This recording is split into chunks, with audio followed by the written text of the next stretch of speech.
Hello, everybody. How are you? Well, hopefully you're not hearing the wind. I was able to fit my windscreen on today, so even though it's a pretty windy day, you're not going to hear it.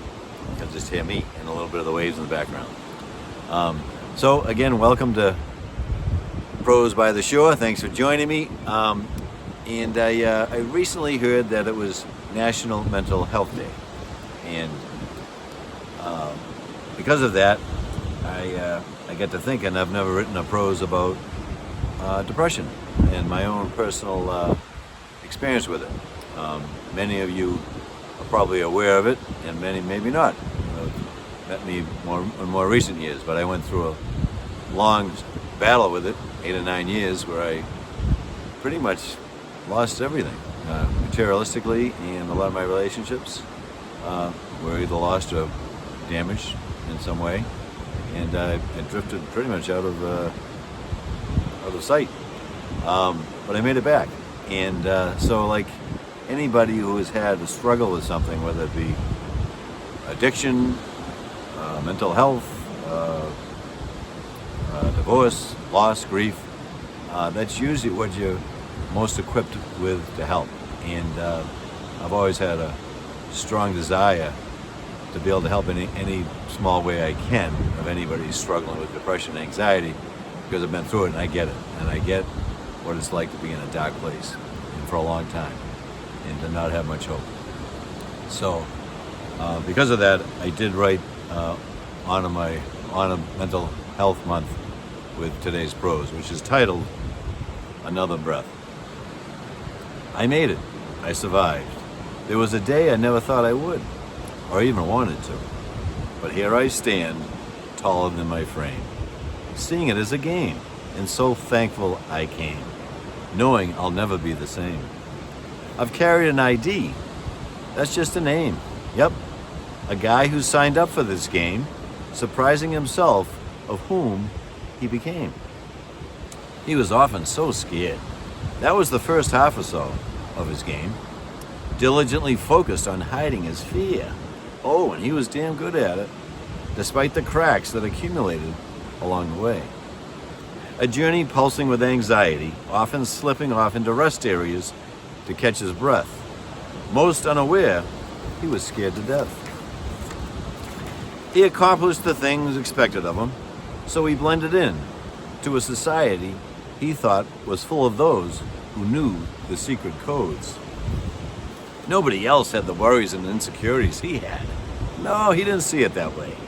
So he kept plodding along, trying so hard to hide so much. But the cracks got bigger and bigger. His cover got blown. He was now exposed as weak, lost, an embarrassment, a loser. He saw nothing but a dead end and was left with one choice: drop out of not only the rat race, but so overwhelmed with shame and disgrace, he didn't want to even show his face. And he basically didn't, but to a select few. Thank God for that few.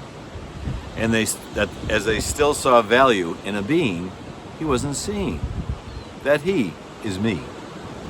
I almost can't believe it myself that years drifted by one, as I sat on the sidelines, just waiting for the clock to run out.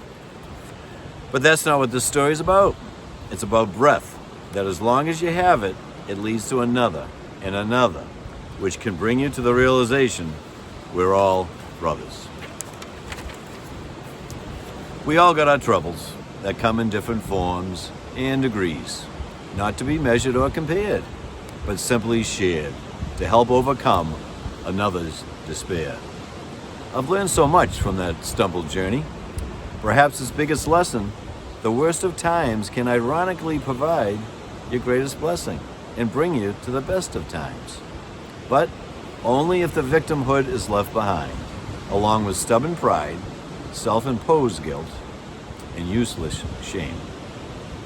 Had I heard it then, it no doubt would have fallen on deaf ears and left in arrears. So yes, I stand here taller than my frame, now aware in the knowledge the imperfection of me is enough, perfect in the unity of us. Thankful for each and every moment, no longer judged as good or bad. I came for this experience of fully being both sad and glad. Thank you, God. Thank you, universe, for every breath I take and another daybreak. Well, thanks again. And if you or somebody you know is struggling with depression and anxiety, I totally get it. And if I could help somebody in some small way, I'm not a doctor of any kind or professional, but if someone wants to reach out to me through Messenger, or if they know a number and call me and talk to me, I don't have all the answers. I can just share some of my own experiences and be there for support and love, and the main message that somebody like me, who thought he was so lost for so long with so little hope that I'd ever have a life again, did indeed finally find the joy and love of life, and appreciation even greater of life, having experienced that. So take care. I love you all, and see you next time on Prose by the Shore.